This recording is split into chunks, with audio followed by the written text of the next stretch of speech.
kita selaku panitia mohon maaf karena keterlambatan waktu dan ketidaksengajaan.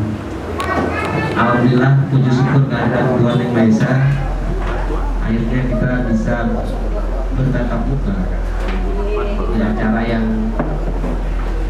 sangat kita nanti-nantikan, karena acara ini adalah acara yang sudah beberapa kali kita rencanakan tapi gagal. Puji syukur, alhamdulillah acara ini terlaksana. Dan selamat datang kepada pembicara Mbak Ratna Sorongkai. Beliau adalah salah satu pembina dari Ormas Garda Nusantara ini. Berikan aplaus kepada beliau. Terima kasih pula kepada rekan-rekan yang mohon maaf saya tidak bisa sebutkan namanya persatu-satu tanpa mengurangi rasa hormat kami. Terima kasih banyak. Mohon maaf nantinya bila mana ada kekurangan yang kami sediakan. Yang saya hormati Ketua Umum Garda Nusantara Bapak Sahri Ramadhani SHMH, yang saya hormati pula Ketua Dewan Pertimbangan Organisasi Bang Rustam Batubara. Terima kasih Bang sudah hadir. Yang saya hormati Ketua Harian Bang Jen Januar dan rekan-rekan pengurus Garda Nusantara yang mungkin belum sempat hadir karena pikiran saya tidak macet karena ini hari Jumat, nggak tahunya mereka pada macet semua. Baik, mungkin segera kita mulai acara ini dengan kita sama-sama berdiri menyanyikan lagu Indonesia Raya agar membangkitkan semangat kita terhadap cintaan pada bangsa ini.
Ya, ditahan sebentar untuk selanjutnya mengucapkan cinta untuk para pahlawan.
Selanjutnya mungkin karena waktu sudah malam bisa dilanjut daripada inti pertemuan pada malam hari ini yang dimulai untuk menyamakan persepsi daripada apa yang nanti akan kita lakukan terhadap kondisi bangsa ini.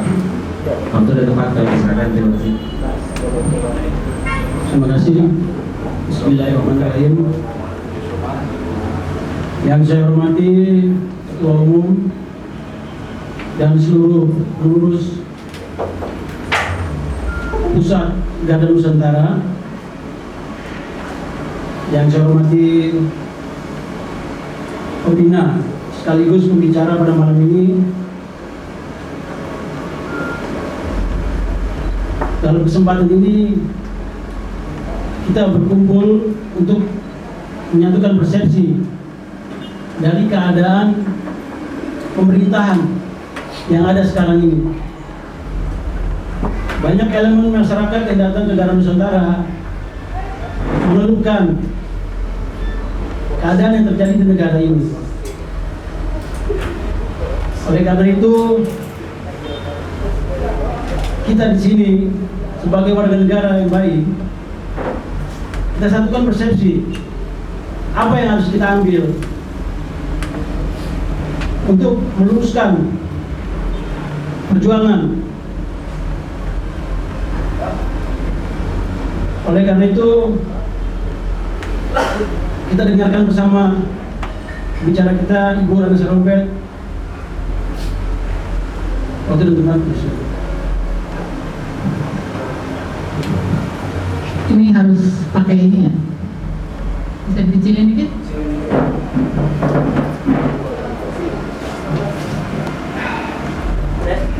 Halo? Cukup. Jadi kalau saya marah jadi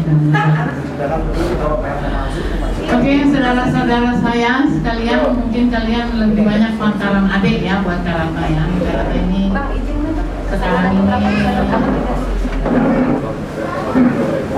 67 tahun.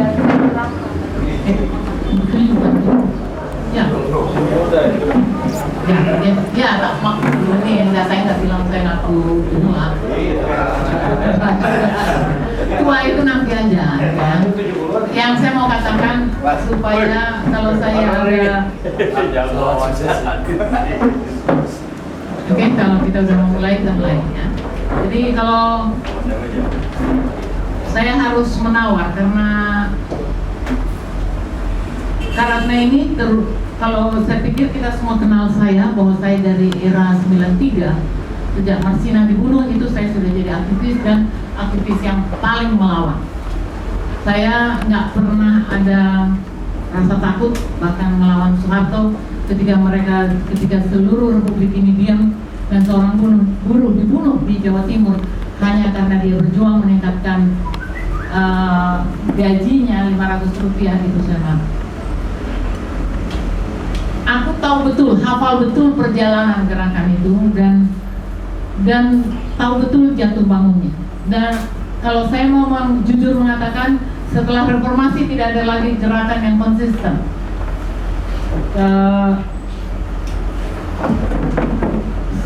Dari 2008 sampai 2013 kemarin kita terus menjalin gerakan, termasuk Ali juga waktu itu, untuk menyatukan visi. Apa sebenarnya yang salah tentang Indonesia? Itu terkumpul banyak sekali pada waktu itu, dan kemudian dia membentuk MKRI akhirnya, dan MKRI ini juga sekarang udah ada banditnya juga, udah ada segala macam gitu, ada di DPR, ada di mana. Nggak gampang. Jadi, dan saya juga siap untuk kecewa kalau suatu saat Anda juga nggak mau mendengar saya, nggak apa-apa, tapi saya akan sampaikan apa yang aku perlu sampaikan, karena saya diminta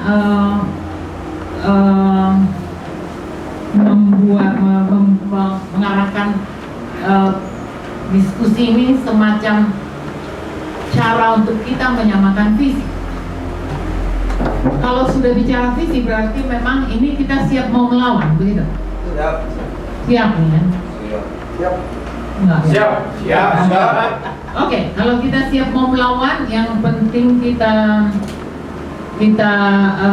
lebih dulu bahas yang kita mau perjuangkan apa, dan bikin malu Megawati kan? Jokowi dan bikin malu Megawati kan? Kalau itu aja saya nggak mau duduk di sini, karena Jokowi itu akan turun. Kalau kita sebenarnya ngerti cara strateginya menurunkan ini orang, batuk aja tuh, dibatukin turun deh. Nah, ini sebenarnya yang saya mau katakan adalah mari kita dulu lihat sebenarnya kenapa Jokowi jadi begini, dimarahin orang dan dibenci semua orang, juga ada sebab. Jadi kita harus telusuri asal muasalnya kita sampai ke pertemuan malam ini karena apa. Ya, jadi apa yang harus kita perjuangkan, apa target kita, karena itulah yang gagal di 98. 98 targetnya, nafsunya cuma menjatuhkan Soeharto. Tapi begitu Soeharto turun, semua lenggang kangkung, semua merasa udah sukses, dan akhirnya nggak jadi apa-apa. Ya, saya mau memulai cerita saya tentang apa sih sebenarnya yang terjadi pada bangsa ini. Kalau kita ingin kilas balik ke 97 ya, waktu itu ada krisis moneter, ya kan? Oleh anti Soeharto semua mengklaim bahwa itu adalah kegagalan Soeharto. Saya orang yang sebenarnya sudah tak tahan pada Soeharto.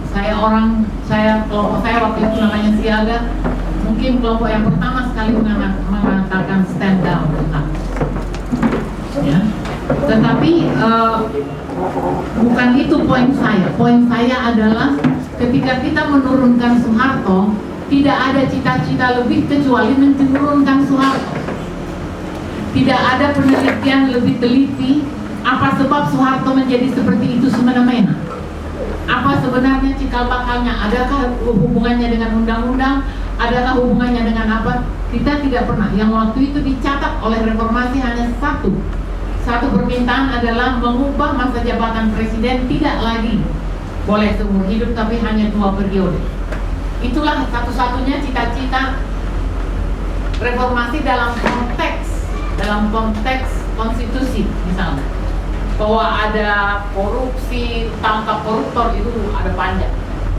Tetapi itu nggak membuat tidak mengacu kepada satu target perubahan secara seluruhnya. Ini kita sebenarnya apa yang salah. So, kalau kalian mengikuti misalnya, ini bisa diikuti di tulisan-tulisannya, pada waktu Soeharto pun ada banyak pelanggaran konstitusi juga. Pasal 33 juga dilanggar oleh Soeharto, ya kan? Dia tidak hanya otoriter, justru untuk mengamankan pelanggaran dia terhadap pasal 33 lah, makanya dia menjadi otoriter pada semua orang. Semua orang mau ditangkap, dia kedepek, terus diapain lah gitu. Itu ada.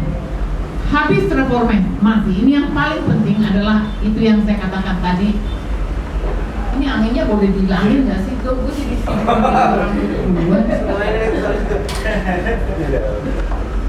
rambut nih terbang, pikiran ikut terbang. Oke, setelah Soeharto turun, kemudian ada Habibie. Pada saat yang sama yang bergulir adalah sebelum Soeharto. Jadi pada waktu itu kita klaim atau kita setujui atau kita happy mengakui bahwa Soeharto diturunkan karena krisis moneter adalah kegagalan Soeharto. Saya mau ingatkan sekarang bahwa itu tidak semata-mata kegagalan Soeharto, ya, tidak semata-mata. Krisis moneter itu adalah rekayasa asing, rekayasa IMF untuk menggoncang nilai uang di Asia Tenggara. Itu dimulai dengan baht itu di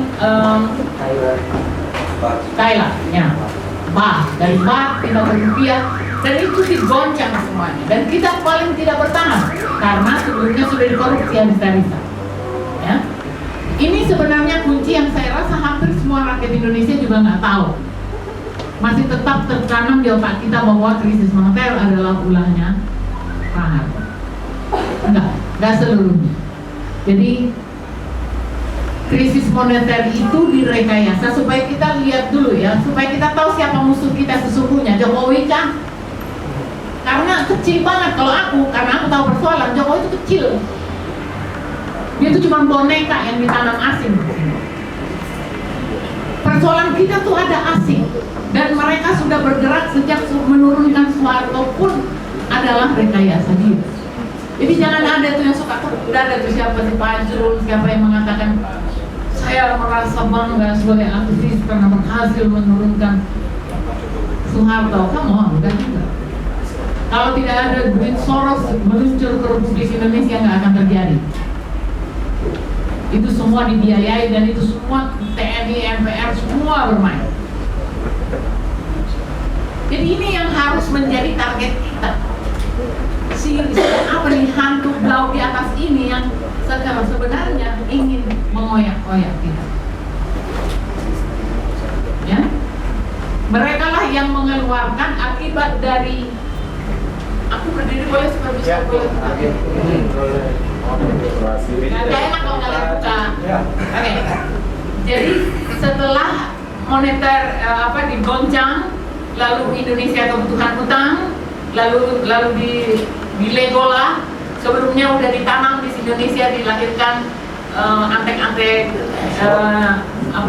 IMF, jago-jago IMF itu antara lain Sri Mulyani. Sri Mulyani itu ditanam oleh asing, disekolahkan oleh asing. Cerdas memang, pintar. Asing itu lebih tahu memilih orang daripada kita. Kalau kita orang pintar, kita singkirin. Asing diambil, dipakai untuk merusak kita, ya kan? Lalu terjadilah perjanjian, ya kan? Kalau kita ingat, saya rasa yang seumuran saya masih ingat waktu itu ada penandatanganan LOI, Letter of Interest-nya IMF, ditandatangani oleh Pak Harto. Ini tidak dipublish, walaupun di internasional dipublish. Oke, kalau IMF ngutangin kita 10T atau 1000T atau berapa gitu, lalu bagaimana kita menggantinya? Inilah sebenarnya sumber dari masalah kita hari ini. Karena permintaan dari IMF waktu itu adalah mengubah pasal-pasal yang perekonomian kita terutama, yang berhubungan. Itulah sebab amandemen yang dijalankan, yang dipimpin Amin Rais di MPR selama 4 kali, itu semua mengalahirkan undang-undang perekonomian yang rata-rata memojokkan Indonesia hanya demi kepentingan asing dan memberi keleluasaan pada asing untuk mendominasi Indonesia. Kita nggak keberatan asing memberikan investasi sebagai bagian dari global, tentu saja kita buka investasi, tetapi undang-undang kita udah seperti undang-undangnya orang tolol, dikasih sehebat-hebatnya. Sejak 2011 misalnya, ketika undang-undang investasi dikeluarkan sampai 2012, hanya dalam waktu 1 tahun ada 200 kasus tanah adat. Akibat 200 kasus tanah adat mencuat, yang diusirlah dari lahannya, mesuji suku anak dalam di mana-mana. Ini sebenarnya yang terjadi. Jadi supaya kita jangan hanya marah, wah ini si Jokowi nih. Si Jokowi sekarang, Jokowi itu datang di era yang udah paling tolol. Tapi bagian yang membuat kita jadi bodoh begini tuh seperangkat manusia di MPR DPR. Mereka itu bertanggung jawab, mereka berkhianat, mereka makar terhadap Pancasila, mereka makar terhadap konstitusi, mengubah nilai-nilai Pancasila dari batang tubuh Undang-Undang Dasar 45 itu makar terhadap konstitusi. Itu harus kita yakini dulu. Ini harus menjadi alasan kita perang melawan perubahan ini semua. Ubah, kembali ke Pancasila. Sebab kalau nggak begitu kita akan gigit jari. Itu emang kita bisa melawan itu. Perdana Menteri Inggris, Perdana Obama, terus belum lagi Israel, terus semua dijadiin satu, semua kita bisa lawan. Mereka jago. Di mana aja mereka jago, bikin film paling jago, bikin apa aja paling jago. Makanya kita dijagoin, kita dikecengin. Makanya itu konstitusi kita dikecengin, aja dia atur-atur sama dia. Dan bodohnya di MPR semua. Kemarin saya mendengar ARB mengatakan bahwa itu kesalahan sejarah. Artinya sudah ada kemauan mengakui bahwa ada yang salah dalam undang-undang, ya kan? Itu kesalahan, dia akui bahwa itu ada urusannya dengan IMF. Udah mulai ada pengakuan. Ini mulai agak baru. Jadi rakyat yang harus didorong. Jangan kita terus-menerus digoblokin sama orang-orang yang di DPR seolah-olah kita tidak tahu persoalan kita. Persoalan kita tuh sistem. Si Jokowi itu yang merusak ini kan di eranya Habibie, Gus Dur, terus ada Megawati. Di sini nih kan pengolahan undang-undang ini terus terjadi. Disitulah diciptakan undang-undang amandemennya memang sampai 2002, tetapi proses pembuatan undang-undang itu terus berlanjut dan itu sebenarnya jasa dari SBY. Jadi jangan anggap juga SBY mulia walaupun kelihatannya dia sekarang lebih oke daripada Jokowi. Enggak, dia juga merusak. Jadi jangan terlalu percaya, saya selalu mengingatkan itu teman-teman di KMP apa sih main-main sama sendiri. SBY emang penting. SBY itu merusak juga. Oh iya, berapa tahun? Dari 2000 berapa dia? Dari 2004 sampai hari ini dialah yang membuat semua undang-undang yang bermasalah ini. Undang-undang yang semuanya menyudutkan rakyat. Dan kecenderungan kita, nah kita ini terbawa ya. Ini aku kasih tahu dulu bagaimana bahayanya ASI. Ketika 1999 terjadi amandemen di MPR, pada tahun yang sama ada kerusuhan di Maluku. Ada perpecahan di Ambon, di Maluku, di wilayah yang punya peta gandong, yang punya nilai-nilai budaya, merajut kerukunan bersama walaupun beda agama, beda pulau, beda macam-macam, meledak. Justru di Maluku. Ini harus cerdas dilihatlah. Ini ada apa? Saya melakukan penelitian di Maluku bukan pada tahun kejadian, karena pada tahun kejadian saya di Aceh. Saya baru ke Maluku 2008 melakukan penelitian 2 tahun dan sudah terbit jadi novel 2 penerbitan. Hanya satu kesimpulan saya, Maluku adalah uji coba neoliberalisme. Uji coba neoliberalisme. Jadi kalau kita sampai ke batas merusak undang-undang apa segala macam lalu dengan leluasa, sekarang apalagi dengan pemerintahan yang segini lemah, Freeport dilepas, sudah berusaha dibuat peraturan nggak boleh lebih dari 16 bulan, sudah harus ini, tapi karena ada pemerintahan kita yang bisa dilego, dinego-nego gitu, usahanya lepas juga, ya kan? Ya kan? Tapi mereka tidak puas hanya bermain di sekitar ini. Target lain asing, ini tadi ngomongan gua. Satu saat barangkali udah mati ini baru terjadi, ya. Tapi satu saat, kalau kita tidak jaga bangsa ini akan dipecah menjadi 10 atau 20 provinsi. Tandai omongan gua. Dan itu cita-cita asing, bukan cita orang Indonesia. Itu bukan cita-cita orang Indonesia, bukan cita-cita RMS seperti yang selalu diklaim-klaim. Orang Maluku disusahin terus emang nggak mau minta merdeka, ya udah itu yang tergampang dia ucapkan. Tapi kita kan nggak mau, itu salah satu yang harus kita jaga. Kita nggak usah demo deh kalau kita belum tahu apa yang mau kita jaga. Yang mau kita jaga Republik Indonesia, tanah air yang dianugerahkan Tuhan pada kita. Ini harus kita lindungi, harus kita jaga, harus kita pastikan dia memerdekakan kita dari kesulitan, dari kemiskinan, dari apa saja yang menyusahkan rakyat. Itu harus jadi cita-cita dari perjuangan ke depan. Kalau tidak, aku kayak ikutan. Mendingan aku beli pulau di mana kayak kecil-kecil gitu, yang bisa aku muat sendirian, dan aku nggak mikirin kalian lagi, ya kan? Nggak mikirin lagi. Mana? Ya. Jadi itu yang sebenarnya substansi kenapa kalau ya pertanyaan saya juga ini kemarin ketika teman-teman ada di rumah kakak, aku nanya, oke, ini mau ngapain? Mau demo. Soalnya teman-teman udah panas nih, mau bergerak. Nah ini dia. Saya senang kata panasnya. Dan itu artinya kita masih punya kesadaran yang sama bahwa ada yang salah, ya kan? Itu saya senang.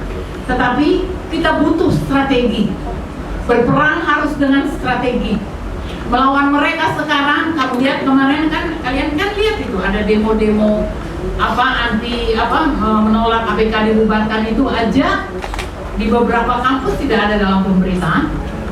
Di dalam online kita baca sudah dikucurkan uang, ya kan? Ya kan? Mereka ini lagi segila-gilanya dan sedang mencoba berubah menjadi sangat otoriter. Beberapa hari yang lalu ada situs Islam, misalnya 22 beredar habis. Bukan karena saya Islam, gak ada urusannya dengan Islam, tapi membredel media tanpa proses teguran itu jahat. Jangan bicara sama saya tentang apa tuh demokrasi apa, ini nggak ada. Demokrasi dan HAM tidak double standar dan tidak ada yang ngelawan, sedikit sekali yang ngelawan. Itu pemret-pemretnya media-media yang we are only online, come on, dibredel juga. Ada di antara media-media itu ada yang memprovokasi kekerasan, saya tahu. Dan saya setuju kalau itu dikendalikan dan ditegur. Ini nggak boleh. Harus ada aturan yang ketat. Kalau ada memprovokasi fundamentalisme atau apa di sini, ini harus dihentikan. Bikin aturan dulu. Itu aja aturan nggak ada kok. Panggil dulu. Ini cara-cara yang sudah membabi buta ini. Kalau kita demo sekarang, kepala kita juga dipotong sama mereka. Lu tahu sendiri siapa pengelolanya di situ. Yang matanya Junoto terus menerkam siapa. Tahu lah maksud saya siapa kan. Jadi inti dari yang Kakak mau katakan, if you don't have a good, a fine, a very smart strategy, lupa. Kita hanya akan mengulang 98 dan negeri ini akan benar-benar terjual pada orang lain.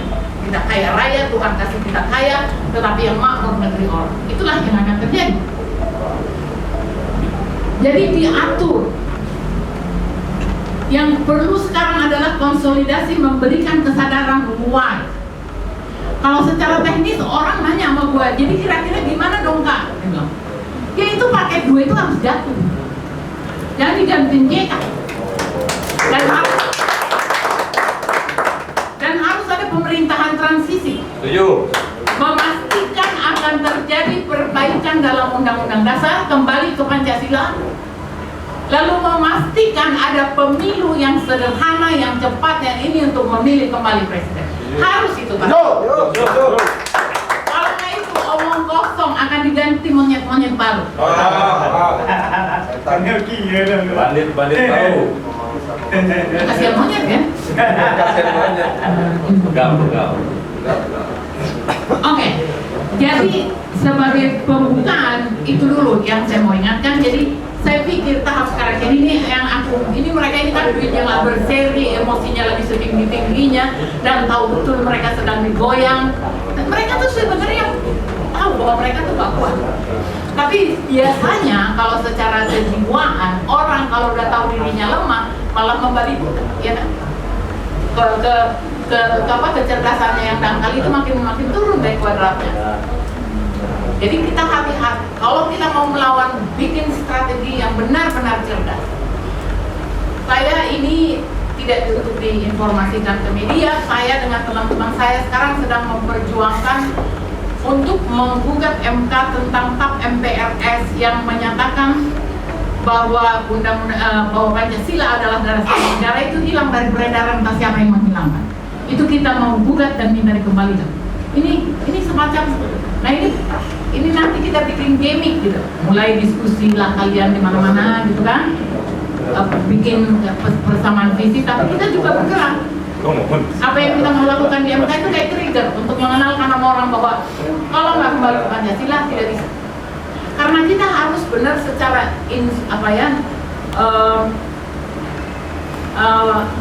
resonansi kita ini, resonansi dari ruangan ini harus menular kemana-mana. Saya nggak bicara di sini hanya untuk Garda Nusantara. Saya bicara di sini dengan harapan Garda Nusantara akan menjadi suara saya di mana-mana, jadi suara bangsa ini. Tularkan. Ini kalau satu orang bercerita ke 10, 10 bercerita ke 10 lagi, 10 itu bercerita, Indonesia ini akan sadar apa yang terjadi.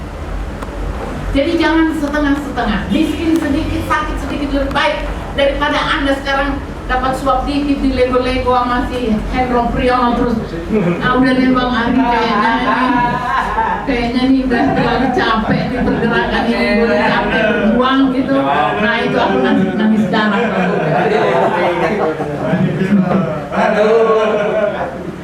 Oke, saya pikir untuk melahirkan tanya jawab, Karata tutup dulu segitu. Oke, terima kasih. Wassalamualaikum warahmatullahi wabarakatuh. Terima kasih Ratna yang telah berapi-api memberi pendalaman kepada kita semua.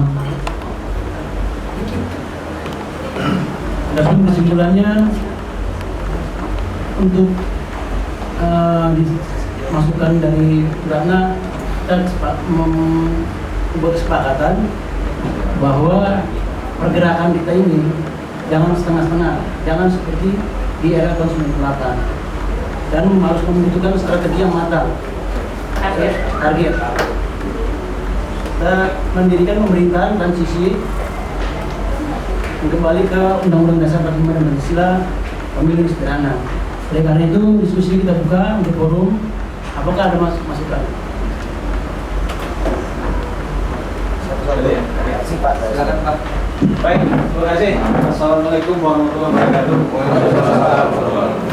Saya pertama kali Mbak Ratna, saya hadir. Saya bagian dari anak bangsa. Kebetulan saya diundang oleh teman-teman Garda Nusantara untuk hadir. Kebetulan latar belakang saya dari Pancasila.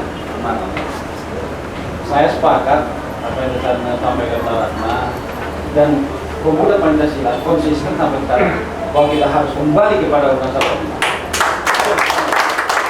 Tapi justru begitu Pak Ratna, pemuda Pancasila menunggu elemen-elemen masyarakat untuk kita bersama-sama untuk mengembalikan jati diri bangsa ini. Kami tunggu tidak ada elemen-elemen yang ukut pada Pancasila. Di melalui forum ini, kalau teman-teman Garda Nusantara sepakat dengan kita, visi kita sama, mari kita bangun kembali, kita bagi kembali bahwa kita harus tidak ada tawar-menawar, harus kembali kepada Undang-Undang 45. Itu yang pertama. Yang kedua, persoalan tadi IMF, saya sepakat bahwa itulah titik pertama kalinya bahwa bangsa kita ini ya. Beruntung sampai sekarang dengan segala model undang-undang yang dibuat untuk memojokkan bangsa kita. Tapi momentum Warna betul bahwa kalau sekarang kita demo, justru kita memberikan kepala kita kepada mereka. Justru sekarang kita harus cari strategi bagaimana kita menyamakan visi dan misi kita sesama elemen masyarakat, sesama aktivis untuk menggoyang persoalan bangsa ini agar kembali kita lur bangsa kita. Untuk itu, saya dari Pemuda Pancasila sepakat kalau teman-teman Garda Nusantara pelopor ini, Pemuda Pancasila akan ikut.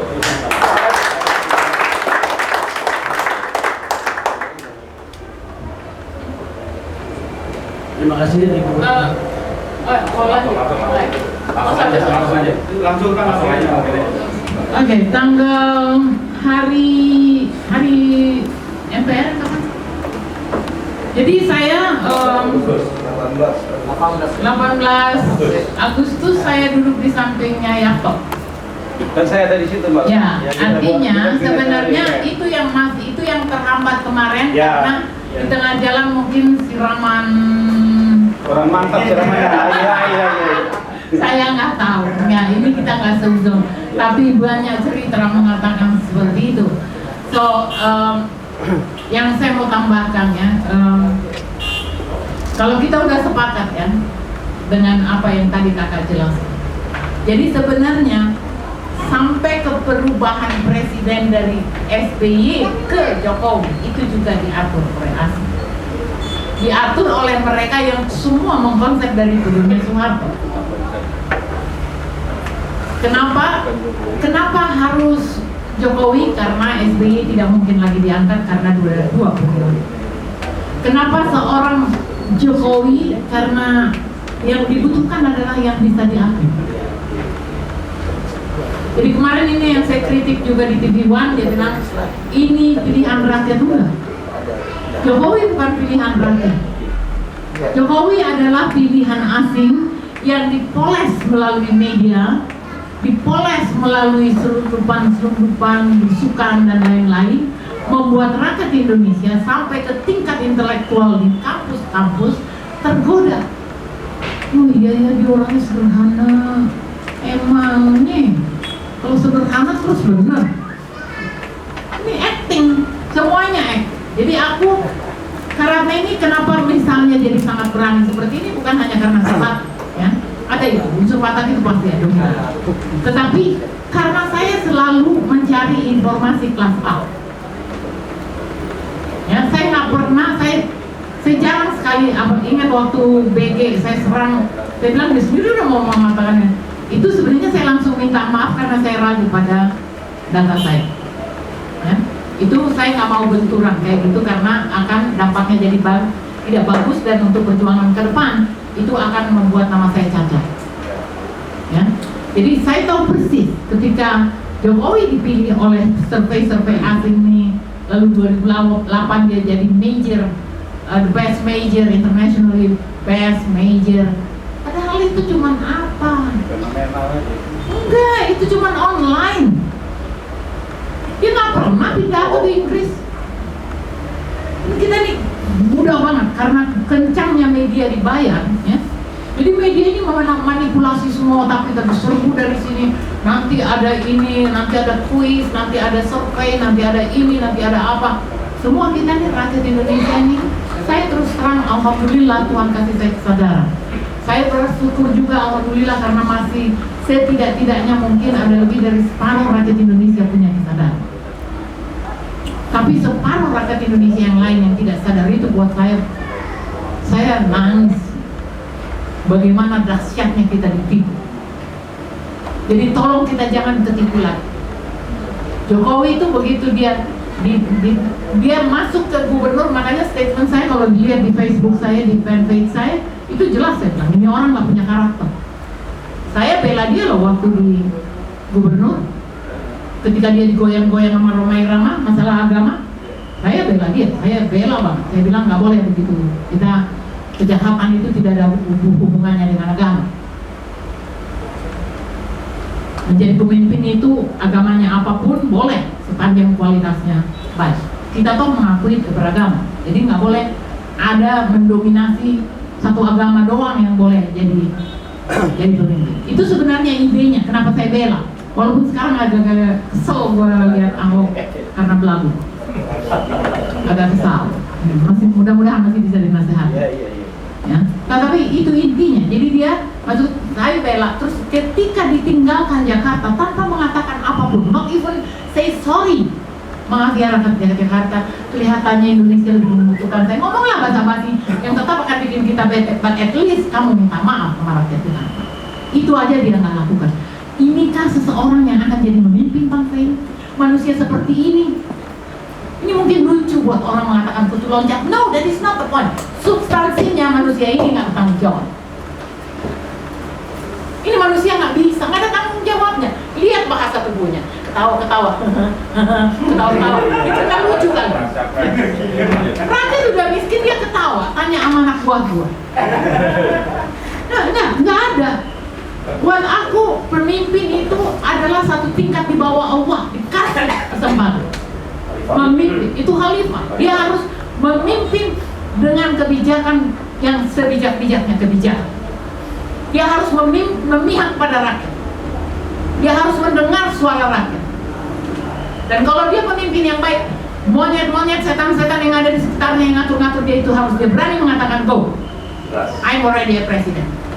You know, kalau itu aja dia nggak sanggup, terus mau mimpin apanya? Masa Megawati emak-emak yang kayak gitu aja dia nggak bisa tingkirin? Masalahnya dia punya 2 ibu berutang.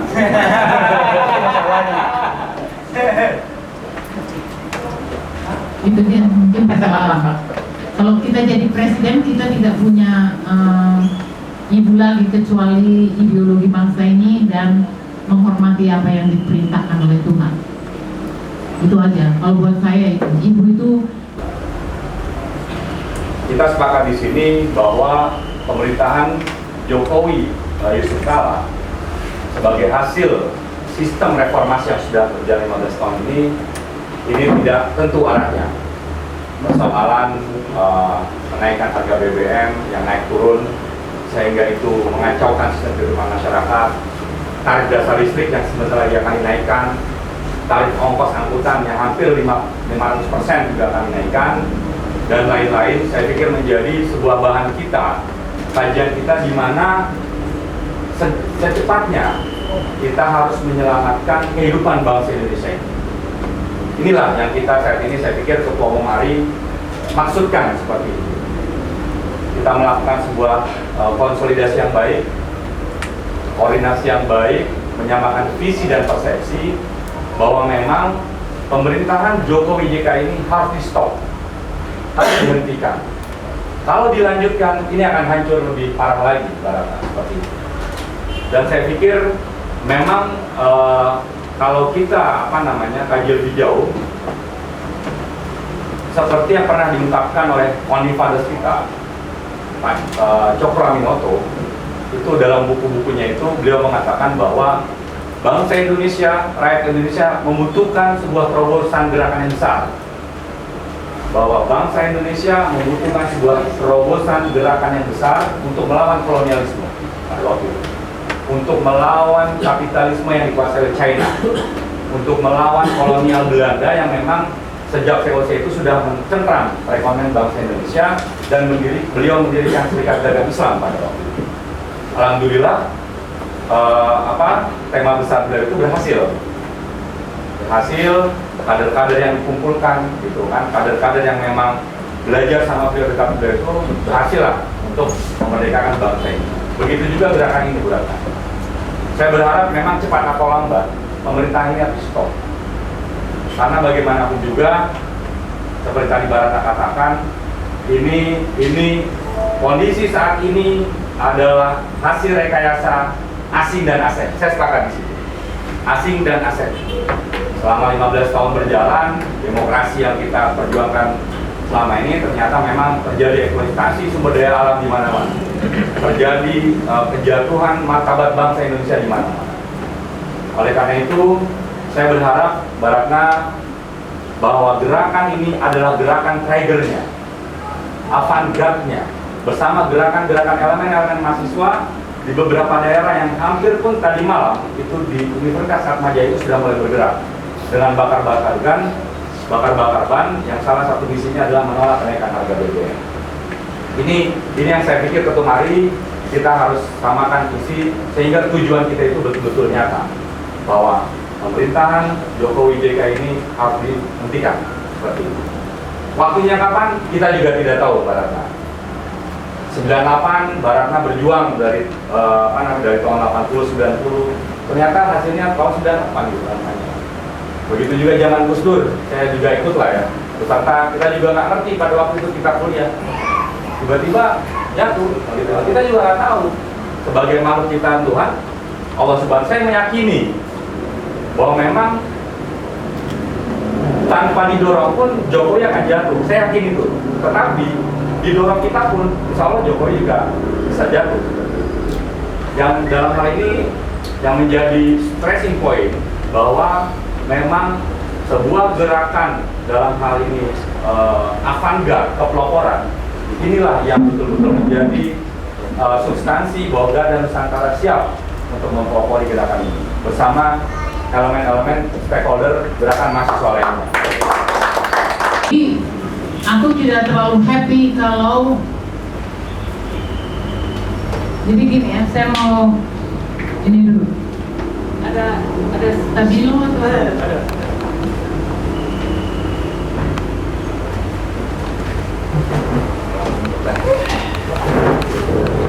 Ini gerakan ini ya. Gerakan ini ada tataran pikirannya. Ini bagaimanapun kita nggak bisa lepas dari politik. Sini ada lapangan.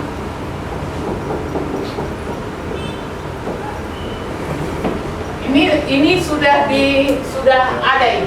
Jadi tidak perlu aku sebut, walaupun MKRI tapi aku nggak mau menyebut itu namanya, tetapi bahwa sudah ada pikiran ini, sudah sampai ke pembahasan tingkat yang sangat matang bahwa harus pemerintahan rasis.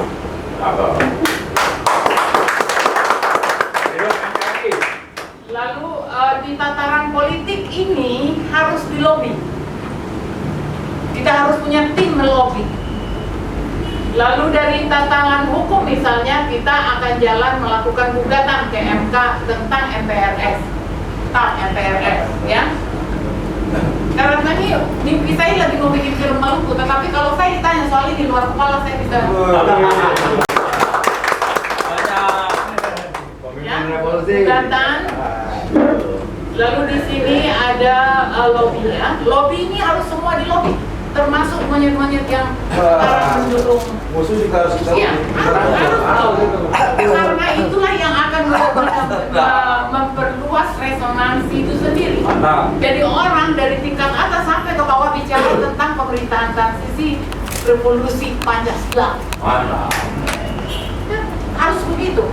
Tetapi aku tidak mengatakan Garda nggak usah bergerak dulu, kita kipas-kipas dulu, enggak, tetap. Karena aku justru berharap Garda ini adalah gerakan di lapangan yang menguasai apa yang menjadi cita-cita di atas gitu. Karena kalau kita tidak ada tulus begini di bawah yang menjaring semua kekuatan di bawah, kita nggak akan gagal. Saya ini dibujuk-bujuk sama dua orang baik hati ini menjadi pembina. Aku ikutin terus kan. Dan ini pertama kali aku mau jadi pembina. Tapi aku nggak mau gratis loh ya. Iya. Betul. Artinya ketika saudara-saudara ya. Kalau aku makannya hanya satu piring nasi ya, jadi nggak penting di piring nasi. Yang aku mau katakan, waktu Ari datang ke kakak, Ari tahu betul siapa kakak. Ari tahu betul air mata kakak itu berada di mana. Jadi aku bukan orang yang tipe bicara rakyat, males. Kecuali kalau saya lagi marah. Jadi kita berhenti di tataran slogan. Rakyat capek dengan jargon. Rakyat butuh makan. Rakyat butuh diberikan pengertian apa arti hak demokrasi.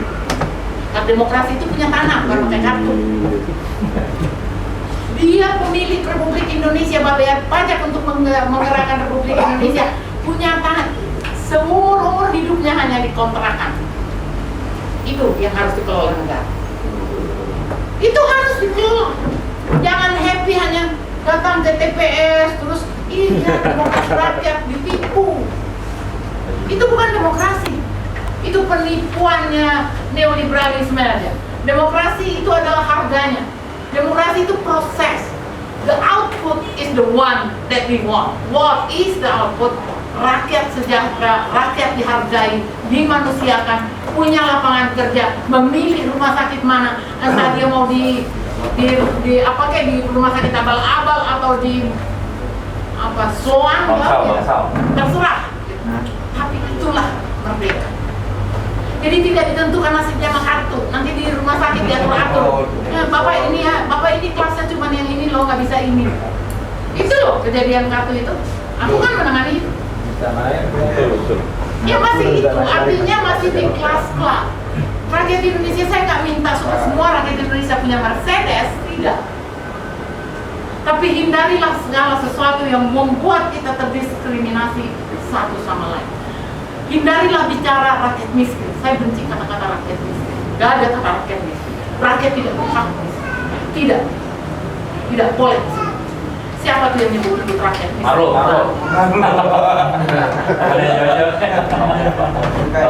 Nah, itu yang harus ada di mindset kita. Dari situlah kita bergerak. Merdeka. Dari situlah kita bergerak. Dari spirit itu, menolak segala sesuatu yang mengintimidasi kita secara moral, secara kultur, secara nilai, secara manusia. Itu demokrasi. Coba suruh datang tuh profesor-profesor demokrasi itu kalau nggak pada black open, kalau tanyain apa itu demokrasi. Oke, jadi itu ya Mas ya? Ya. Kita bukan saya mengatakan dilarang bergerak. Kalau ada kayak gini dia juga harus tahu. Tetapi begitu nanti ini berakumulasi formulasi nih lobby dan lain ini ternyata menjadi kekuatan. Cocok. Jokowi hanya jadi dampak. Mau tidak mau Jokowi turun sama JK. Karena apa? Karena dia mau pemerintahan. Cocok. Itu satu melunakkan betulan. Mereka kan nggak ngerti, oh ternyata pemerintahan mereka ganti sistem, padahal ujungnya kita minta Turun. pemilu. Harus itu. Kalau kita mau cerdas harus itu yang dicari. Kalau cuma demo-demo terus marah-marahin si Jokowi lah, apa setiap ucapannya kita ladenin, capek deh. Nah dia juga nggak dengar. Dan dia itu bukan orang yang layak dipersalahkan. Karena dia hanya orang baik, mungkin baik ya, tetapi bodoh dan ambisius. Nggak bisa, negara tidak bisa dikelola seperti mengelola pabrik mebel. Nggak bisa. Soal aku atau tidak, ini sudutnya kayaknya udah oke nih, ini cocok nih di Jepang, bukan gitu caranya. Ya, itu beda. Karena intinya saya rasa yang dibunuh ini bukan atau yang dimarahin misalnya bukan Jokowinya, yang membuat sistem, Kita nggak perlu. yang mengatur sistem itu yang dihancurkan. Kita nggak perlu menghancurkan siapa-siapa. Itu sudah. Kita tidak perlu marah pada siapa-siapa. Kita rangkul semua orang. Let's make konsensus Indonesia yang lebih baik. Itu mau kayak apa? Tidak bebas dari penjara. Kalau perlu, Jokowi aku cium nanti. Turun kau ya. Ya. Iya kan. Nggak mau katanya. Ya, selamat malam, terima kasih pimpinan. Nama saya Kris Petraun, Ketua Umum Forum Sosialisasi Indonesia. Agenda malam ini cukup menarik. Kalau kita melihat Indonesia saat ini, tadi Ibu Ratna mengatakan semua asing, semua asing, semua asing. Saya perlu jelaskan sedikit kepada kita semua bahwa memang bicara asing itu tidak lain dari blok Amerika. Karena pasca perang dingin antara Amerika dan Rusia pada waktu itu, negara-negara berkembang mau dan tidak mau harus memilih pilihan. Pilihan mana yang dia harus memilih? Blok Amerika atau blok Soviet. Indonesia memilih masuk ke blok Amerika. Oleh karena itu, kalau kita tarik benang merah itu dari sana. Sekarang seharusnya saya sepakat kita putus mata rantai itu. Nah, bagaimana cara memutuskan? Kalau memutuskan berarti ada pilihan. Kalau kita putus asing Amerika, berarti kita pilih mana? Apakah Soviet atau kita berdikari, berdiri di atas kaki sendiri? Ini persoalannya harus kita pikirkan. Oleh karena itu, saya tidak berbicara soal agenda hari kemarin. Yang pasti bahwa reformasi kemarin itu, yang diagendakan itu sebenarnya agenda reformasi yang tanpa bentuk. Oleh karena itu, tanpa bentuk itulah mengakibatkan persoalannya tidak selesai. Jadi ibarat rumput itu hanya dipangkas, dipotong saja tapi akar tetap. Nah, ini persoalannya. Yang kita mau lakukan hari ini mencabut akar.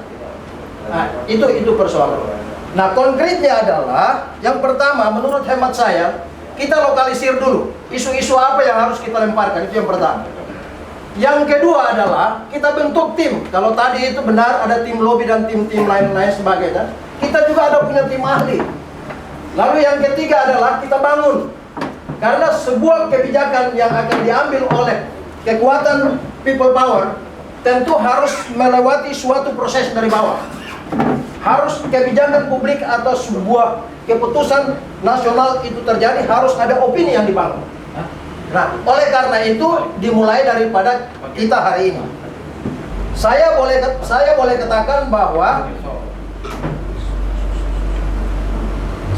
katakan bahwa Bapak Jokowi untuk hari ini, Pak Jokowi dan JK, betul mereka adalah boneka. Ya, boneka asing artinya Amerika. Itu kita udah tahu. Biar supaya jelas. Nah, saya tertarik apa yang dibuat oleh Ahok. Ahok mau memutuskan satu mata rantai, walaupun dari segi akhlak kita lihat memang kurang simpati. Tapi dia sudah melakukan sesuatu. Nah, sekarang bagaimana sikap kita hari ini untuk juga memutuskan mata rantai itu? Itu yang harus kita buat. Itu stressing kita hari ini di situ. Kenapa demikian? Saya melihat bahwa revolusi mental yang dibawa itu hanya sebuah slogan. kita harus lawan revolusi mental dengan revolusi sosial yang bermartabat. Mengapa demikian? Mohon maaf, saudara, saya beritahu bahwa manajemen pemerintahan yang sekarang ini berlaku adalah manajemen suka-suka. Coba saudara lihat, protap, prosedur tetap yang ada di istana sudah dirubah. Ya, yang ada di kementerian dirubah. Mereka katakan bahwa itu birokrasi keratan. Apanya yang keratan? Kalau mau dirubah itu sebenarnya bukan sistemnya. Sistem maksudnya birokrasinya. Merubah mindset daripada perilaku manusianya. Orangnya dulu. Tapi ini aneh, protapnya dirubah, yang dulu sudah bagus, harusnya yang bagus dipertahankan, yang kurang bagus diperbagus. Anehnya, mohon maaf saudara, kita rakyat sudah memberikan kedaulatan, ya. Itu presiden itu memegang kedaulatan rakyat. Rakyat memberikan kepercayaan. Anehnya saudara, pada waktu yang saya lihat pertama, kesalahan dari Bapak Presiden Jokowi saat ini ialah dia menjual, dia merendahkan, dia menghina, itu hak prerogatif. Itu sebenarnya yang pertama yang saya lihat. Kesalahan yang dia buat pada waktu itu awal pemerintahan. Tidak boleh itu memindahkan hak prerogatif kepada KPK dan PPATK. Itu tidak boleh. Prerogatif itu adalah hak istimewa yang dimiliki oleh seseorang berdasarkan kedaulatan yang diberikan oleh rakyat. Betul. Jadi dia sudah merusak, dia sudah merombak, dia sudah merobek hak rakyat yang rakyat berikan. Yang pertama. Itulah sebabnya sekarang ini sistem yang dibuat ini manajemen suka-suka, hanya sekedar lip service saja, tapi hakikatnya isinya nggak ada. Buktinya hari ini antara ya Jokowi JK ya juga lagi berantem sekarang, ini lagi perang dingin sekarang saudara. Itu saja. Saya kira marilah kita bangun. Saya sepakat dengan Ibu Ratna dan saya mendukung Garda Nusantara ini, dan marilah kita bangun. Tapi kita bangun dengan strategi yang betul-betul pada akhirnya, pada gilirannya memberikan pencerahan untuk seluruh rakyat untuk melihat bagaimana Garda dengan kita semua, bagaimana membangun sebuah bangsa yang mandiri, bangsa yang bermartabat, bangsa yang kembali ke jalan yang benar. Saya setuju banget. Kenapa? Karena kita sudah keluar dari Undang-Undang Dasar 45. Di amandemen itu merusak roh daripada negara sudah hilang, saudara. Itu saya kira itu. Demikian barangkali itu yang bisa yang untuk saat ini saya kasih masukan, nanti berikutnya saya kasih masukan. Terima kasih Bu Ratna dan pimpinan.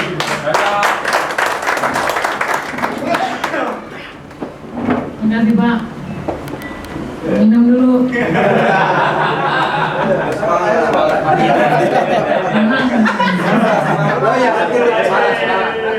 Oke, aku hanya sedikit saja karena intinya mendukungnya. Saya tetap mengingatkan bahwa aku tidak mau ganti rezim, ganti gerakan.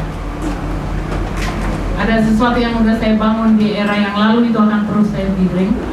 Dan saya memang minta Garda Nusantara sebagai kayak karena di era yang lalu itu yang saya minta itu Adian Dapur 10 dan dia jual saya. Oh ya, ingat peristiwa 13 Maret 2013 itu yang saya ya itu yang menjual saya Adian, itu semua bukan, no. Kamu belum dapat nangkap poinnya bahwa semua mie instan dan beras itu datangnya dari istana. Dari istana. Jadi ini mengerikan. Aku makanya saya pegang terus lehernya Anung sama si Ari ini karena betul-betul aku nggak mau kecewa lagi 2 kali. Halo Ri. Jadi karena Garda Nusantara pelabuhan terakhir. Bukan, justru sebenarnya kalau menurut saya itu justru jadi kayak tools ya, tools yang gua harapkan yang akan bergerak kemana-mana untuk membuatkan menggerakkan ide. Ini ide kan sudah bertahun-tahun. Kalau misalnya tadi Pak siapa yang barusan bicara, Pak Kris. Pak Kris ya, ingin bicara, ya silahkan aja. Itu orang-orang yang kita kenal mulai dari Pak Kris Sutrisno, petisi 58, petisi 51, petisi banyak ya. Jadi silakan. Tapi kalau aku memang bukan orang yang kayak gitu. Kalau pikiran itu bagus, saya nggak perlu ada berunding pun aku terima, aku ambil. Dan buat saya yang penting itu substansinya. Saya tidak ada di gerakan ini, tidak disebut pun nama saya, nggak apa-apa, asal gerakan ini jalan. Itu lebih penting. Gerakan ini menyelamatkan bangsa ini lebih penting daripada nama saya. Itu tidak berapa orang ini sekarang. Kita ada 30 orang, kita jadi saksi. That is my statement. Itulah haknya. Ya. Nah, aku nggak butuh jabatan, nggak butuh nama, nggak butuh apa-apa. Saya udah terkenal sekali, jadi nggak penting lagi, udah berat. Oke? Lalu saya mau mengoreksi mengenai manajemen yang sekarang. Ya, menurut saya itu bukan manajemen suka-suka. Kalau manajemen suka-suka itu ya sesuka hati karena nggak tahu, mungkin ada unsurnya kayak gitu ya. Kalau manajemen yang sekarang sebenarnya adalah manajemen yang diatur sedemikian rupa bagaimana supaya bisa menepati janji pada orang-orang yang mensponsori Jokowi ini. Ya, itu. Jadi tidak suka-suka, memang udah begitu, plotnya itu, targetnya itu. Lalu saya tetap keberatan menganggap bahwa apalagi ada menyebut Ahok ya. Ahok itu waktu dia masih ngumpulin kartu nama untuk jadi calon independen, dia datang ke rumah saya. Kita ngobrol sampai jam 2 malam. Dia ceritakan semua gagasan dia bagaimana mau jadi calon gubernur.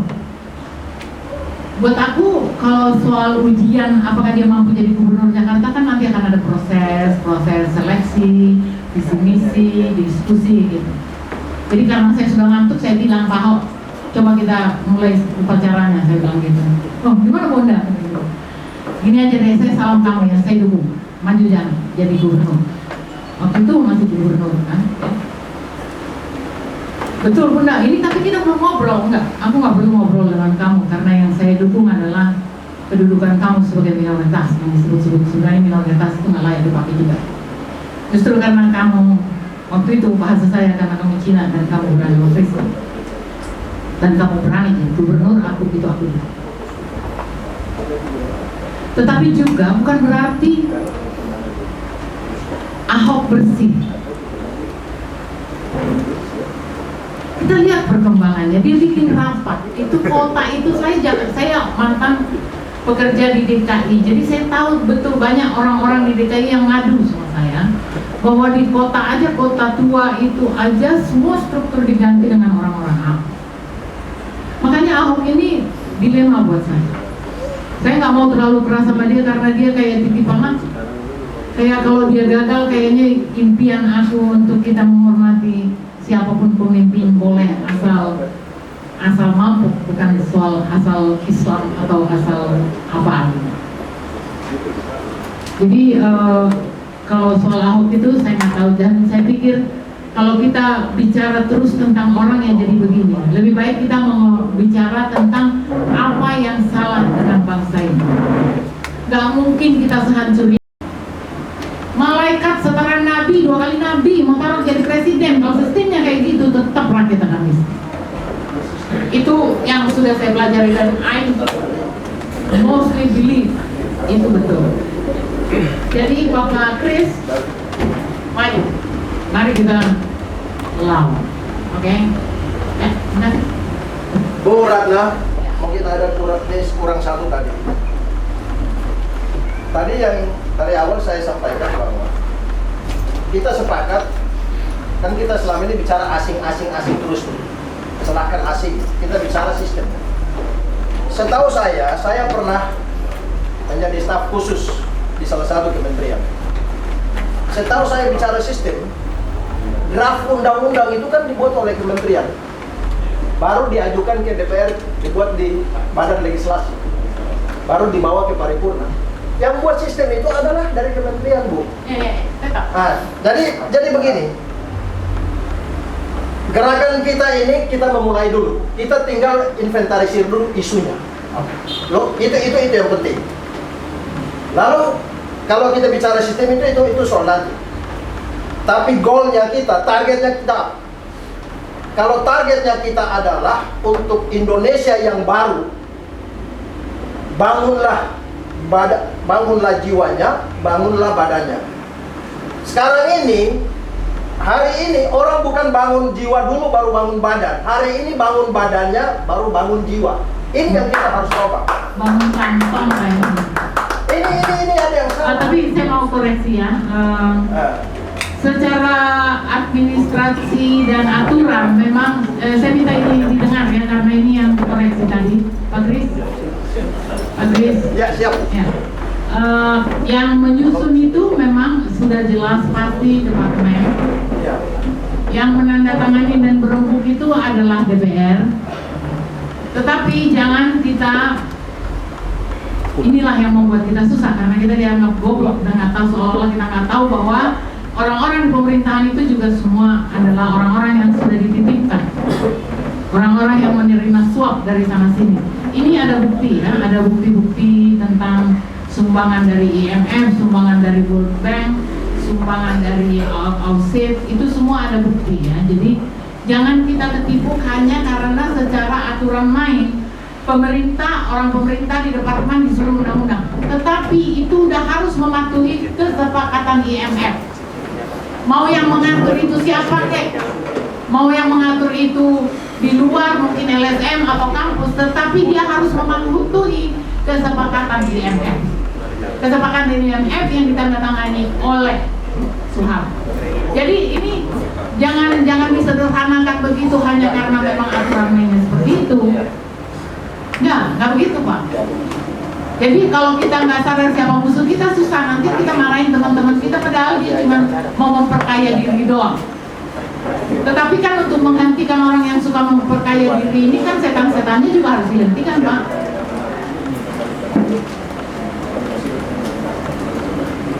Saya bicara dengan seorang ahli tata negara yang bernama besar.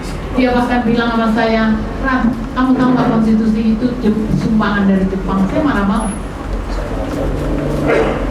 Jadi saya bilang, ya mungkin ya dari Jepang atau dari mana? Dari Mongolia, jangan-jangan saya bilang Somalia. Ya, artinya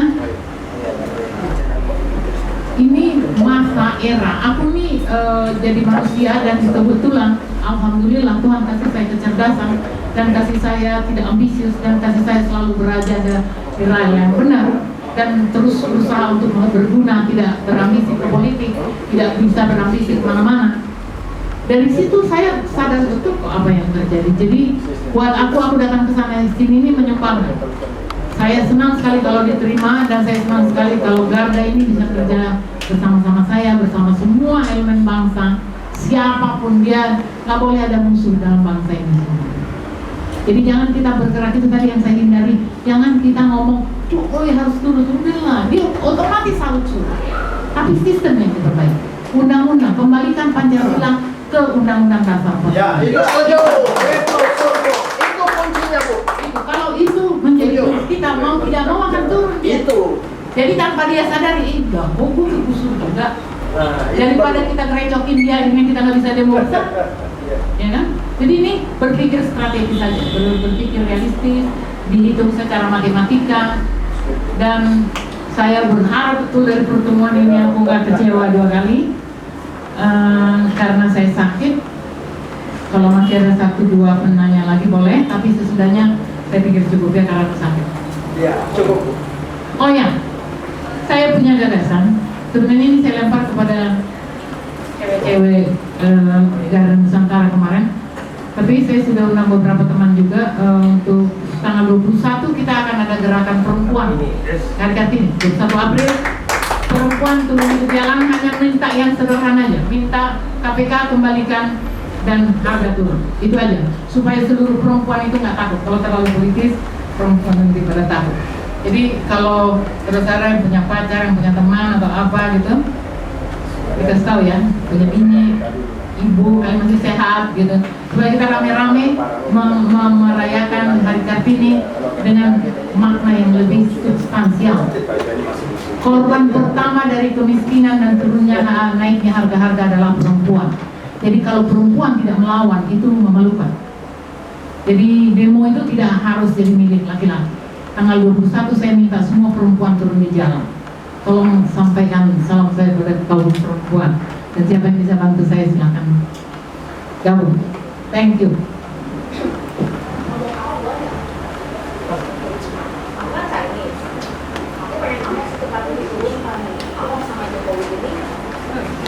Ahok sama Jokowi ini caranya benar-benar memberantas rakyat.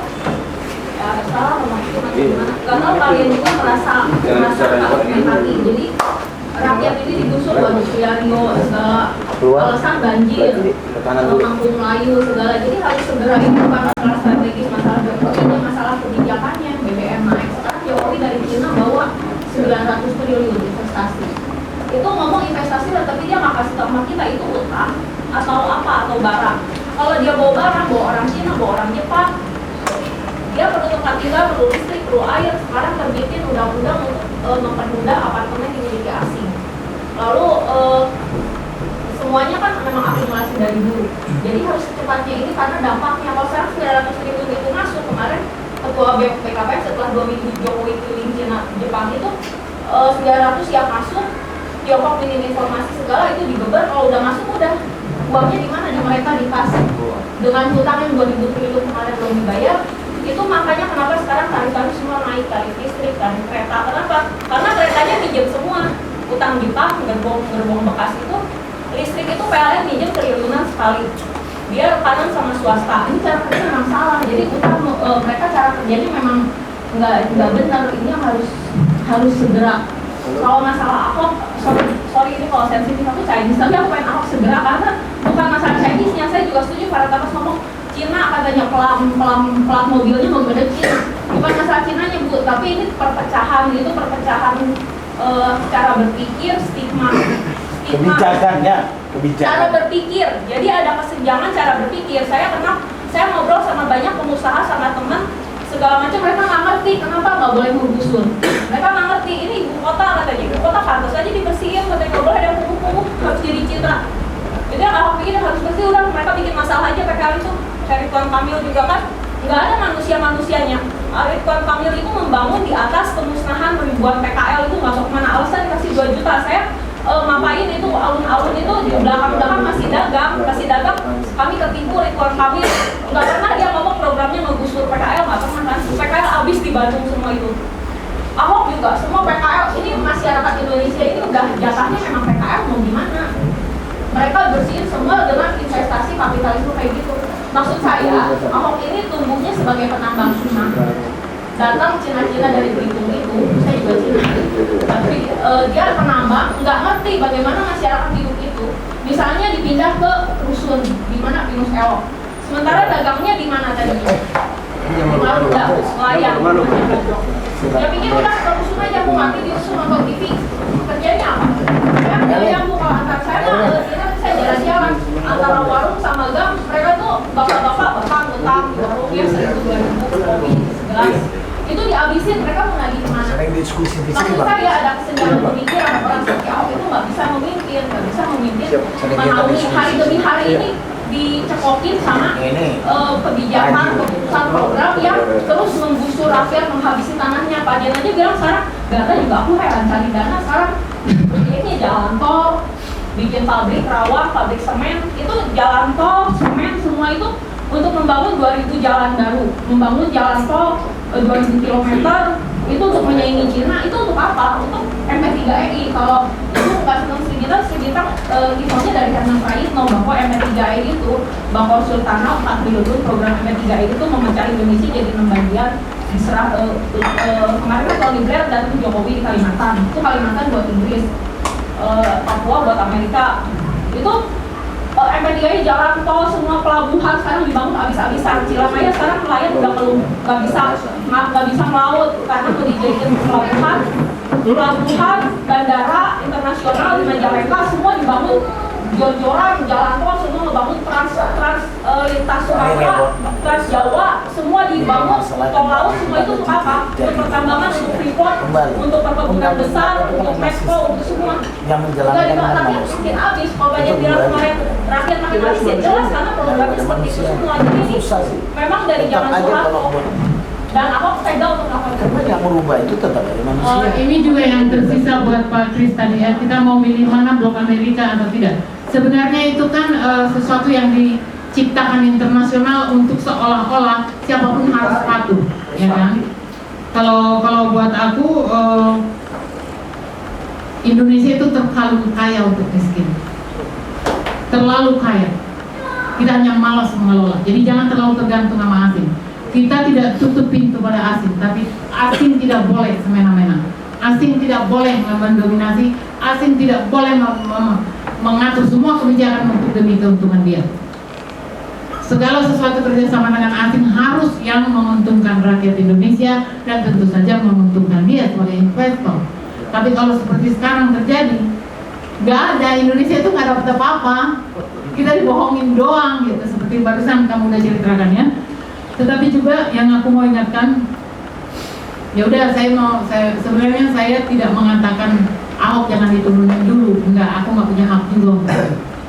Walaupun aku orang yang mendukung dia jadi gubernur, tapi aku juga mengingatkan yang demo itu yang pinter. Jangan selalu dicina-cinain. Kalau itu aku marah justru. Karena itu bukan nggak ada, menjadi being Cina, menjadi Cina atau Kristen bukan kejahatan. Bukan kebijakannya itu. PBB kita dinaikin ke segila-gilanya 300% itu Kalau sukunya itu kan nggak bisa. semua Itu benda mati. Chinese juga. Kebijakannya yang kita Ada hantam. Lipo, di situ Saya ada udah Podomoro, di situ ada semua. Ahok sejarahnya dia pernah kerja di era Sutioso, dia penasehat tata kota yang digaji secara penuh oleh Podomoro. Jadi kita bisa ngerti dong kemana akhirnya arahnya. Jadi kalau saya pernah aku nggak begitu dekat dengan Sri Bintang, saya dekat dengan kakaknya, Profesor Sri Edi Suasono bilang, pernah telepon saya, dia bilang, Rat, waktu itu saya ada di ILC menegur Ahok soal kurban, ya. Karena menurut saya itu jenis nggak penting, itu budaya kok di banget cuma seminggu, kalau bau ya sekarang aja pakai apa kayak gitu. Nah waktu itu habis itu saya ditelepon sama Pak Sri Edi Suasono, dan Pak Edi bilang, Rat, kamu nggak bahwa Jakarta, dia bilang nggak bahwa Singapura itu dibangun dari menguasai teritori. Menguasai itu dalam pengertian dibeli.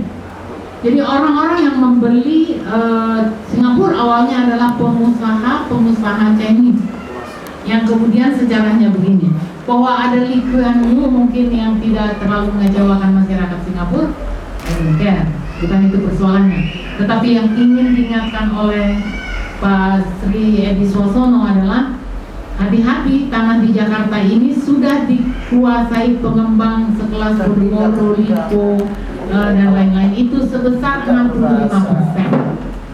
Belum lagi kemarin digalakkan peningkatan pajak. Barangkali kalau di daerah Kebayoran dan lain-lain ada 200%, tapi di Menteng 300%. Di Menteng yang tinggal hanya pensiunan yang tidak bisa lagi membayar pajak mahal itu, yang sudah diprediksi oleh Ahok ya dijual, dan itu diucapkan sendiri oleh Ahok. Ya udah kalau nggak bisa bayar jual. Ya kan? Kita udah lihat spiritnya memang untuk tanah-tanah ini lepas dari tanah-tanah Melayu ya. Saya ini agak jadi rasis ya kedengarannya, tapi itu fakta, itu realitas yang ada sekarang. Dari sini Cina hanya sebutan ya, sekali lagi saya katakan itu karena memang kebetulan pengusahanya mereka. Jadi jangan dibuat ini semacam kebencian pada orang Cina. Aku nggak punya kebutuhan itu. Jadi kalau aku sih, kalau nanti tanggal 21 April ada blok perempuan turunkan Ahok, silahkan aja, itu kebebasan. Cuma aku menyiapkan lapangan untuk kita semua mempertualkan apa yang kita rasakan. Jadi karena kadang-kala saya juga berpikir, bila kadang-kadang ada dua cara berpikir manusia ini. Kalau seorang memimpin, kalau kita mau tabrak seorang pemimpin, kita istilahnya mungkin bertentangan dengan secara berpikir orang yang idealis. Kalau secara rasional mungkin kita bilang, kita bertentangan dengan istilahnya sistemnya. Inilah yang kadang-kala saya berpikir susah untuk menyatukan dua belah visi. Aku nggak paham itu bang. Sistem dan orang, kalau sistem kita baik dilakukan dengan baik oleh orang yang memang patuh pada sistem, mestinya nggak ada masalah. Ya itu kalau yang dia katakan oleh Ade ini kan lebih ke sikap ya, perilaku dan strategi yang dipakai. Saya salah satu yang keras sekali mengkritik Ahok ketika semua itu pemulung atau apa tuh dikejar-kejar udah kayak setan, kayak enggak yang diurus rakyat yang mana? Rakyat yang mana yang diurus? Jangan klaim rakyat terus, tapi yang sementara yang PKL, pengamen, pengemis itu diundang-undang. Saya bikin di Twitter saya hanya satu, kami mau Jakarta bersih tapi perlakukan rakyat Jakarta secara manusiawi. Itu 2000 yang nge-tweet. Nah itu 2000 nge-retweet dan hanya dalam waktu berjam. Karena saya keras itu, saya bilang kita mau Jakarta bersih, tapi jangan pernah menyakiti, memperlakukan semena-mena rakyat yang membutuhkan pertolongan. Justru kan perlu dilindungi. Ada nenek-nenek diseret-seret, terus PKL-nya terus si satpol itu dikasih senjata setrum aja, kita nggak dilindungi. Gimana sih? Itu bisa orang kalau jantungnya nggak baik, apalagi mereka kondisi gizinya nggak baik, kalau kesetrum dia lari-lari dikejar bisa mati loh seketika. Itu nggak ada yang ribut soal itu. Aku kalau di Twitter karena aku nggak yang gara-gara aku yang beli lalu aku nggak bersuara pada aku, dia udah tahu aku masuk ke lapangan. Ya harus ini harus sejalan. Harus sejalan ini. Aku nggak tahu. Kamu yang lebih tahu. Jadi katakan, diobrolkan. Harus dilakukan sesuatu, tapi mengaculah pada kesalahan. Jangan mengacu pada karena dia tidak. Aku nggak tahu. Iya kan? Iya kan? Ya itu. Ada lagi? Ya udah, aman dunia nih. Oke. Maka kesimpulan kita malam ini adalah kita harus membangun Indonesia, melakukan revolusi Pancasila, mengembalikan Pancasila di dalam Undang-Undang Dasar 45. Maka dengan demikian Jokowi dan JK harus turun gitu. Juga akan efek Dampak. Sebelum ditutup, Bu, maaf, satu lagi. Apa sih kalau misalnya goal kita adalah untuk turunnya Jokowi JK, itu apa? Oh enggak ya? enggak. Jadi misalnya begini, kalau memang aksi massa mahasiswa ini kan udah mengarah agar Jokowi. Iya, maaf. Nanti kita diskusi lagi aja, karena saya nggak mau mengulang sesuatu yang udah saya bicarakan hampir 1,5 jam. Lalu diulang lagi dari awal, aku nggak mau. Kamu bisa ketemu saya di rumah saya, kita ngobrol, oke? Ya. Oke, sebelum ditutup mungkin Ketua Umum menambahkan sedikit.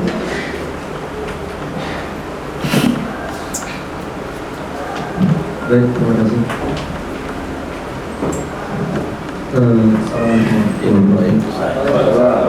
Yang saya hormati saya Ketua Lembaga Istimewaan Organisasi Kongres Kementerian, yang saya hormati Kak Ratna juga pembina, dia sebagai pembicara malam hari ini, Ketua Harian Garda Nusantara, sekjen, seluruh jajaran pengurus, senior, teman-teman dari berbagai pergerakan. Terima kasih atas kedatangan kawan-kawan, saudara-saudara yang ternyata yang tadinya kami berpikir hanya tinggal segelintir orang lah yang masih cinta terhadap bangsa. Namun malam ini telah dibuktikan bahwasanya umur, usia, waktu, agama, suku itu tidak membatasi bahwasanya kita benar-benar cinta terhadap Indonesia. Kami berpikir, ya, kami menyederhanakan konsep pergerakan ke depan yang harus kita bangun adalah pergerakan menuntaskan persepsi dahulu. Jangan sempat ada di pikiran kita ketika saya berasal dari Sumatera, saya berpikir ingin menjadikan sebuah Sumatera menjadi sebuah negara. Atau ada yang berpikir dari Indonesia Timur Papua berpikir untuk Papua menjadi Papua merdeka. Begitu juga Celebes dan Borneo. Ini harus kita kembalikan dalam konsep Negara Kesatuan Republik Indonesia, konsep Nusantara. Jadi yang ingin kami bangun hari ini, dan kita semuanya, kita harus bersama-sama melakukan sebuah diskusi secara bertahap. Kita harus kembali membuka mindset. Buat apa kita hidup kalau hidup kita tidak berarti? Buat apa kita bernegara tapi negara kita ini kita tidak bisa berbuat buat negara kita? Buat apa kita punya pemerintah tapi pemerintah kita malah menindas dan menzalimi? Menjadi sederhana, menyambung apa yang pernah dilakukan dan dipopori Kak Ratna ketika di Puncak, ya, di Cianjur, bahwasanya gerakan-gerakan yang sifatnya kerakyatan, membangun ekonomi kerakyatan, membangun gaya berpolitik yang bebas dari intervensi asing. Sebenarnya sederhana. Konsep negara kita ini sudah disampaikan oleh Bung Karno dalam Trisakti. Berdaulat di bidang politik, mandiri di bidang ekonomi, berkepribadian dalam kebudayaan. 3 hal ini sudah dihancurkan kita. Kita tidak punya kedaulatan di bidang politik. Kita tidak punya kemandirian di bidang ekonomi. Kita bahkan, ya, yang terakhir yang sangat luar biasa, kita kehilangan jati diri. Kita tidak bangga lagi menjadi bangsa Indonesia. Apakah kita melupakan kehebatan dan kedikdayaan Kerajaan Sriwijaya, Kerajaan Nusantara yang pertama? Apakah kita melupakan Kerajaan Majapahit, Kerajaan Nusantara yang kedua? So, sekarang masanya kita. Karena saya bersama teman-teman dan kita juga harus yakin setiap orang ada masanya dan setiap masa ada orang. Dan ini adalah masa kita untuk membangkitkan Indonesia menjadi bangsa yang jaya di dunia. Jadi ingin saya sampaikan, Garda Nusantara itu adalah sebuah wadah, sama seperti mangkuk atau sebuah piring, sama seperti komponen-komponen yang lain. Nah, bagaimana sebuah wadah ini menjadi kuat? Makanya semboyan kami, Garda Nusantara adalah wadah persaudaraan, benteng pemersatu bangsa. Sederhana, kita kuatkan dulu wadah ini dengan pemikiran, dengan ikatan tali persaudaraan. Jangan kita dikotak-kotakan oleh suku, agama, ras. Jangan dikotak-kotakan kita lahir di ujung Papua atau kita lahir di Aceh. Ini yang terjadi. Kita kembali diciptakan ini adalah kelompok-kelompok primordial, kelompok-kelompok kesubisme. Ini terjadi di lapangan, terjadi di sekitar kehidupan kita. Ketika kita berpikir kelompok-kelompok primordial ini diarahkan ke hal yang sifatnya lebih cenderung kebudayaan, menjaga kepribadian itu tadi, good, itu bagus. Tetapi ketika ini muncul menjadi gesekan, konflik, inilah namanya dalam teori Belanda dulu divide et impera, pecah belah, kuasai. Tapi sekarang bukan Belanda musuh kita. Bung Karno pernah juga sampaikan sama kita, dan itu dibaca dalam di bawah bendera revolusi. Sederhana, di masa itu mudah melawan penjajah karena bangsa asing.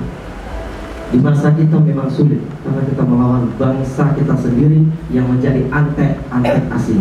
Ini yang harus kita lawan dengan konsep pemikiran seperti yang disampaikan Kak Ratna tadi, pemikiran, kemudian kita berpijak dengan pola gerakan, ya, mungkin bangsanya pola lapangan. Kita juga harus menyiapkan konsep ke depan penguatan ekonomi. Sederhana, kita kembali persoalan Trisakti saja. Bagaimana kita bisa berdiri tegak kalau terus-menerus perut kita kosong? Bagaimana kita bisa berteriak dengan suara yang lantang kalau 1 minggu kita tidak makan? Makanya Trisakti ini sudah jelas.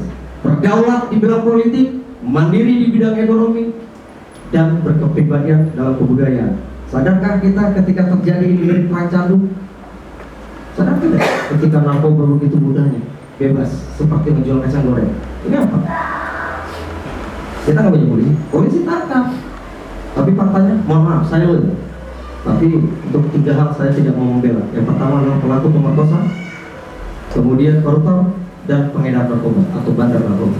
Ini tidak komitmen saya dari dulu sampai sekarang. Nah, artinya saudara-saudara, mari kita bergandengan tangan, ya. Jangan kita dibatasi usia, jangan kita dibatasi oleh ruang dan waktu. Tapi cita-cita luhur nenek moyang kita, bangsa Indonesia ini memang ditakdirkan bangsa menjadi negara yang kaya, bangsa yang makmur. Batang mobil dilempar, tumbuh. Coba dilempar di padang pasir, di Arab, tidak tumbuh. Kita punya minyak bumi, punya.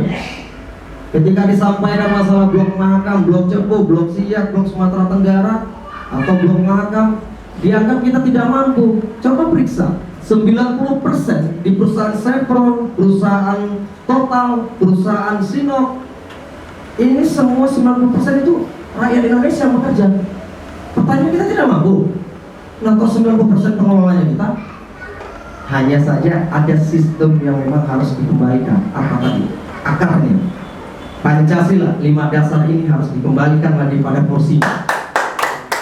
Dan ini menjadi batang tubuh Undang-Undang Dasar 1945. Bagi saya, bukan harus dikembalikan undang-undang itu, namun kita harus berani mendorong ini menjadi amandemen yang keempat. Menjadi amandemen yang kelima. Kita harus mendorong DPR, MPR melakukan amandemen yang kelima. Dalam hal apa? Kita harus membatasi kewenangan asing dalam mengeksploitasi sumber daya alam. Undang-Undang 13 2006 terkait masalah pertambangan. Dikasih konsensi kepada perusahaan asing, mereka dengan sewenang-wenang menggusur. Saya menjadi pengacara membela 26.000 petani di Sumatera Utara tanpa dibayar 1 rupiah pun. Tapi karena mereka harus kita bantu. Di Kalimantan saya membantu para rakyat yang tanahnya, HPL-nya transmigran digusur. Pada zaman Soeharto mereka dikirim sebagai transmigran di sana. Tapi tiba-tiba ada perusahaan asing punya uang, punya modal, membayar bupati, dikeluarkan namanya KP, kuasa pertambangan, mereka digusur begitu aja, dipakai tangan-tangan anak bangsa sendiri, polisi, tentara, bahkan yang luar biasa memakai preman dan ormas-ormas. Ini harus kembali kita luruskan. Kita mungkin di sini ada berbagai kalangan, ada UKP, ormas, ormawa. Coba kita luruskan lagi substansi perjuangan kita. Ini disebabkan akibat perut lapar, otaknya tidak bisa lurus lagi. Ini harus imbang, ya. Makanya Bung Karno kenapa menyampaikan susunannya politik dulu. Kita harus berdaulat, baru disampaikan kita ekonomi mandiri. Nggak pernah dibilang hukum. Nah, ini menjadi catatan bahwasanya konsep sederhana itu coba kita mulai terapkan. Nah, ke depan kami berharap diskusi-diskusi kecil ya, tadi kita berdiskusi kecil ini ternyata luar biasa, dan di luar dugaan kita, keinginan kawan-kawan ternyata memang merindukan diskusi-diskusi ini. Jenuh kita ketika mendengar sebuah seminar besar dengan tayangan di televisi, ternyata itu isu yang sudah diarahkan. Kemana tujuannya? Isu yang sudah diarahkan dengan pertanyaan-pertanyaan yang sudah disiapkan. Kita rindu sebuah diskusi-diskusi, kita bebas berekspresi, kita bebas berdebatable, kita bebas pro dan kontra, kita mengungkapkan apa yang ada di pikiran kita masing-masing. Nah, kami harap ini menjadi sebuah rutinitas nantinya di Garda Nusantara. Apakah nanti diatur saja menjadi 1 minggu sekali, 2 minggu sekali, atau 1 bulan sekali? Itu apakah memang harus di sini atau di tempat lain, terserah. Namun kami bersepakat markas Garda Nusantara adalah markas pintu awal kita mulai gerakan membawa Indonesia jauh lebih baik dari kondisi saat ini. Terima kasih. Wassalamualaikum warahmatullahi wabarakatuh. Aku boleh kasih komentar nggak sama yang tadi urusan piring itu? Kayak dikit aja. Kamu salah mengisi piring, susah kita nanti. Jadi mungkin jangan harus ada dibuat kayak kayak polis saudara. Saudara kita adalah yang tidak berkhianat kepada Pancasila misalnya. Kayak gitu. Jadi buat gitu, jangan Nanti kita, orang Indonesia itu kelemahannya terlalu baik kadang-kadang. Sampai rancu gitu antara baik dan benar. Tahapan diskusi kita panjang. Jadi ini akan berkelanjutan proses ini terus. Aku walaupun bilang Endingnya akan walaupun kakak bilang sabar, strategi tidak bukan mustahil loh, ini bisa kita rontokin dalam setengah tahun. Jadi Adinda, inilah kelebihan diakui oleh bangsa Barat, bahwa etika sopan santun rendah diri itu adanya di budaya bangsa Timur Indonesia. Rendah hati apa rendah diri?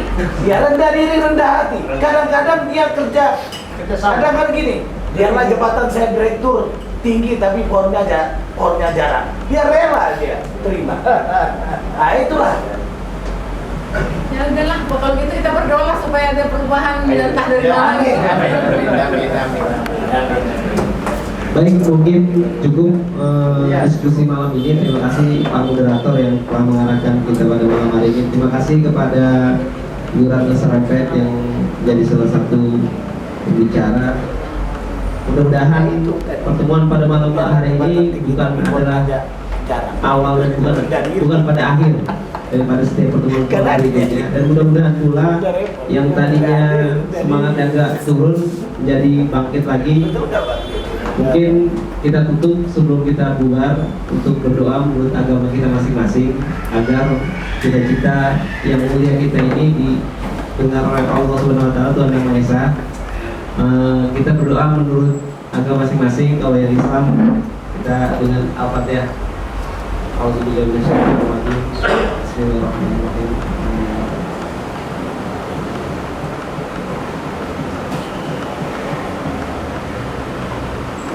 Selesai. Terima kasih. Saya tutup pertemuan malam kita pada hari ini.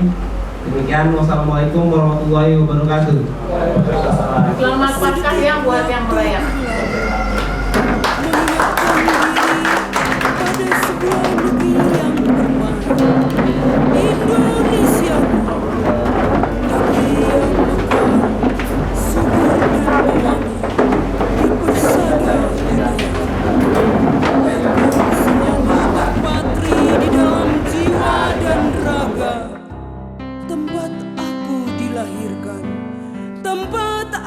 Dibesarkan, akan kujaga negeriku sampai akhir hayat di kandung badan. Indonesiaku kan kupuja selalu.